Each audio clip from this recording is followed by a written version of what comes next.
Hello, Mordarim here, today with an early build guide for the Archer archetype for Tainted Grail, the Fall of Avalon. I have had early access to this magnificent game and put together something mighty fine for you, a true S-tier experience, crushing everything the game throws at you with a variety of different bows. I will provide you with a step-by-step walkthrough on how to grab every bow, every piece of gear and showcase you the might of bows on the hardest difficulty. Be it stealth or a direct approach with the bow, nothing is safe from you.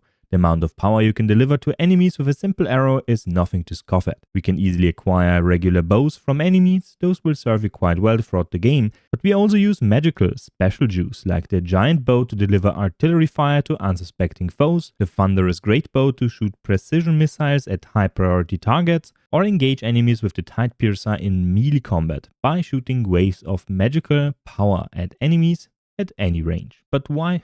So yes, we can use melee, but why would we? We are a bow build. So the game also provides with regular bows, like the composite bow, out-damaging anything you can do in close quarters without any penalty. Well, some enemies fly around with a tiny hitbox, so that's why we are using the Tide Piercer as a sidearm. The gameplay variety here is excellent, with lots of possible weapons to focus on. No matter what situation you find yourself in, you will always have an answer. And you can also go full stealth mode to really dig into that stealth archer gameplay. For this, I would highly recommend you using the composite bow as your primary weapon, with the two other great bows for a more bold approach. The thunderous great bow is for enemies that are really tough, that you can assassinate, and the giant bow is your AoE choice. Keep in mind that you need to hit the target to benefit from the AoE. As for armor, we will be utilizing the weight reduction system to its fullest potential. Most bows only get 1 damage additionally per upgrade rank. This is really bad and not cost efficient. Instead, we can focus on armor with our sharpening stones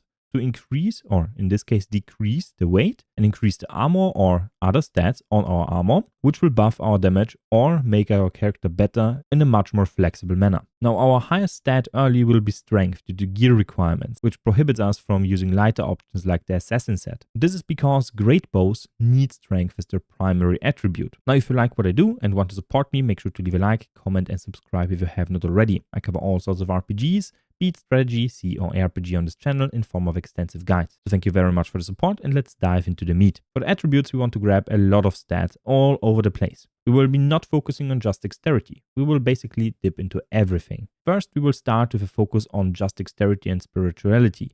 2 points here to equip the hexed bow, which is easily acquired early on. This bow will carry you throughout the early levels. Next, we can focus on endurance 2, followed by dexterity to 6 to unlock some viable armor options here. Next, we'll focus on perception 4 to get our pants sorted and equip our first cape. Now, I personally recommend you going just perception 6, then strength to 7 and endurance to 5 to equip the bald Kate's chest armor. Then go for the giant bow with 9 strength for a little bit of AoE or a lot of AoE. Then finish up the endurance to get more weight capacity and equip the armor you're going to wear throughout the early game, and 5 spirituality at the end for the thunderous great bow or Tide Piercer. As you notice here, we don't have any practicality because we have, well, not enough points in the early game. We're going to fix that with the skill tree. So we have nothing in strength, a few points in endurance, specifically max stamina because we need that, and on killing an enemy we restore 10% of our max stamina. We want to max this one out to not run out of stamina while shooting targets.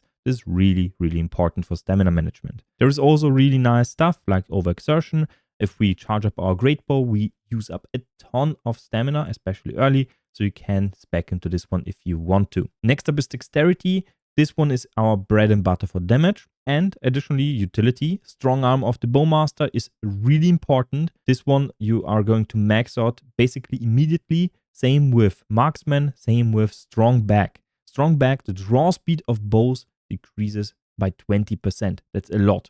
On kill, we also increase our bow draw speed for the next arrow. We have less stamina cost on drawing a bow. On a critical hit, we receive 1 arrow back. We deal extra damage on hitting weak spots. This is also multiplicative. We have nothing in spirituality, a few points in perception, and a few points in practicality. First up, perception. In stealth, we want to max out Silent Hunter. And we also have Cheetah's Gambit, which is not needed. This one is just to try something with a different bow. So do not pick this one. Max out Silent Hunter first, then go into sneak damage and so on and so forth. Really good tree. Then we have critical hits with increased critical strike chance, as well as respiting cruelty. So we have a 20% chance to restore all our stamina on a crit. We can also make enemies bleed here. We can get more crit strike chance and damage reduction here. Movement speed is also really nice here. More crit damage here, so really good tree. So there is a lot to expand into.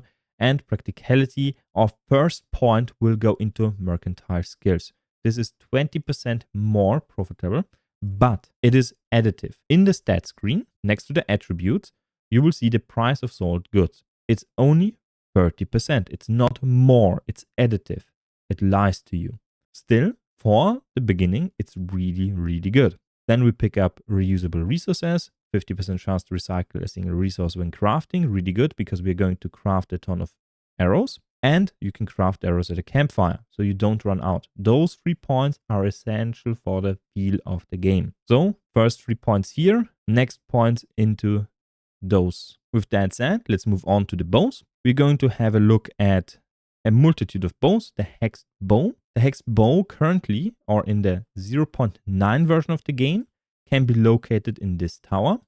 They might have patched it already back to the spot, so check this one. Or you can find a chest right here that can also contain it. It depends on the game version. It depends what the release patch will bring. They might shift the location of this bow again. So make sure to check both spots. Next up is the giant bow. This bow requires 9 strength and 3 dexterity. This bow can be found right here. I will show you real quick where the location is. We are currently located as crossing next to the Horns of South. You will be spawning right here at the beach. Then you run all the way to the Horns of the South, grab the teleport and then run down here. You can grab the teleport Sunken Village and then run back to the Hunter's Camp. But the Hunter's Camp is going to be your bread and butter trader for quite a while. This trader specifically sells a ton of arrows in the early game, so you can actually buy a ton of stuff here. Or you can buy also a ton of crafting recipes for arrows from him. So keep that in mind. Speaking of which, the giant bow right here. So you need to run up the tower. You take the stairs right here, pass that first entrance, walk up here, jump out of the window onto this ledge. Then onto this roof, and right here in this chest is the giant bow, located at the Hunter's Camp. Next up is the Thunderous Great Bow, 5 strength, 4 dexterity, and 4 spirituality. You can actually use those bows earlier, but they deal less damage, they don't scale as much, and they also take a lot more stamina to use. So for this bow, we are going to locate it right here. We are at the Sunken Village, so it is basically at the far end of the Sunken Village. We will see you there right in a moment. It's up here on this ledge, so you need to run up this tower to get to this point. For this, enter this building, run past the zombies, cross the bridge, cross to here into this tower, take the stairs upstairs, take the bridge. In this tower, right on this ledge, on this corpse, you will find the bow, and you will also find gloves here. Those gloves reduce your draw speed by 10%. Those are really, really good, especially early game. Take 5 dexterity to use. They're essential for the build currently. Lastly, the composite bow. Where can you get it? For the composite bow, we are currently in town. You need to run past the well, up to this location right here to the tower. There will be a bow located right here. You need to run up here all the way to this location. Here is the composite bow. The Tide Piercer, you need to beat a boss in a dungeon. The dungeon is located in the far east, right here under the Screw hideout. You need to swim underneath this cliff, enter this dungeon and clear it. The last boss drops this weapon. Otherwise, you can use whatever you want. And the Killing Stroke, you can either buy it from a merchant right here, or you can do a dungeon right here, and there's going to be also another one of those. It is not necessary for the build to function at all, so you don't need to sweat it. You can use whatever you want in melee. Now for the arrows, you want to use iron arrows in the early game. There's also copper arrows. There is also a wooden arrow supply that is not going to dry up anytime soon. And there's also magical arrows. You can use them whenever you want. I prefer the chill because chill arrows will freeze enemies and then the next hit will deal 100% increased damage, which is multiplicative. So I find those to be the best. Additionally, you can also apply fire or poison, or burn in this case, to enemies and can combine this one in the skill tree with practicality statuses right here. 10% more damage on enemies that suffer from, or 30% more damage that suffer from some kind of ailment. The best arrows in the game are the Wyrdbonearrows. Those provide you with 30 damage. They can be crafted very, very early in the game. There is going to be a 1 stack Father Shrine here that is up north from the beach. You can run up the beach and then do the Smuggler's Bay dungeon or whatever, but I prefer to just clear everything out first, because you can only attempt to clear the stack Father Shrine once, so you need to save before that shrine. Then you need to hunt 3 weird deer. Those are tanky. They run away, and after a while they will despawn because you do not hunt them fast enough. You need to complete the hunt and then go back to the stack for the shrine, talk with it, and you will unlock the recipes as well as get supplies for 10 bones or 100 arrows. There is another one right here. So that's up north here, next to the stronghold. And then there is another one here. That's the first one you will probably find during regular exploration, right at the end of this road. The shrine looks like this. That's the one located right here near the stronghold. You just talk to the stack for the shrine, switch to your preferred weapon of choice, and then you hunt down those stacks, and they run away really fast. If you do not kill them in time, like so, because they run away, you will get the pathetic message and cannot claim the shrine. You cannot reattempt it.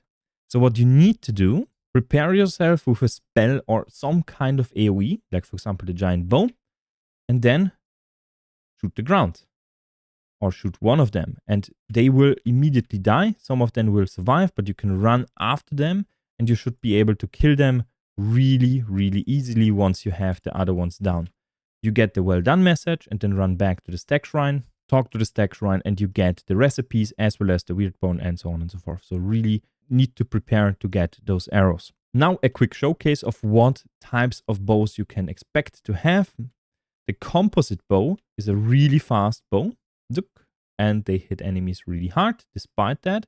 Or drowners. There is a ton of enemies here. You can bunch them up like so, then charge up your giant bow, boop, hit them, and you will see a ton of AoE damage. But you need to charge up the bow completely. Deals a ton of AoE damage. For single target damage, you want to use the Thunderous Bow, but it can also be used to hit targets like this if you have the Piercing Arrow perk. During regular fast fights, I prefer to use the composite bow like so, because it's much faster and easier to use. It deals a ton of damage, but if you want to assassinate targets, the giant bows, the great bows are better. The Tide Piercer itself is a weapon that you charge up, you shoot a wave of energy like in Zelda, and a lot of damage. If you don't charge it up, it looks like this. Next, you will notice my mana is constantly degenning. Why is that? This is because of a potion, the Rapid Shooter Mixture. This potion consumes 5 mana per second, and afterwards you have 100% bow draw speed additionally. This is insane. You can sustain this very easily with just one item and a little bit of spirituality. Currently I am using the Arcane Weaver's Prism for 2 mana regeneration, and I'm rocking 6 mana per second. So you can also use a few points in spirituality, like so, and then get the threshold. Only you have permanent uptime on this one as long as you do not go home. A strong potion and really good. And you can also place a bonfire, rest, and the potion is still active. Now, where do you get this amazing potion? Now, this potion, sadly enough, I have not heard back from developers. I have found it in my first playthrough, this playthrough, by accident. I have no idea where exactly, but it's above this river. Somewhere in this region, you will be able to find this potion, except for this region. So it's either here in the Tomb of the Great or Good Druid, in the Shrine of the Beard. There is another dungeon right here that I have explored, but it's not on the map. It is either in one of the chests along the shore right here. There is a few dig spots. You can find something here. There is a quest line here. You can find the Allmother Temple and another big zone here. There is the ancient cave in here, but I have not found this potion again. It's somewhere in here or in the smuggler's cave right here. You need to loot a lot. So it's in one of those 2 locations. Provides you with an immense amount of power. If someone of you finds it post-release, please comment down below so other people can find it. Otherwise, I will try to update it as soon as I find the information myself. Next up, armor. Archers, quicken gloves, 5 dexterity requirement. They can be found right next to the great bow, as I have shown previously. The Bald Cade's tunic. This armor can be found from the boss located here. You will have a hunt here, so after you complete the hunt, easy, you now have the armor. For the hunting veil, you will need to climb up a tower.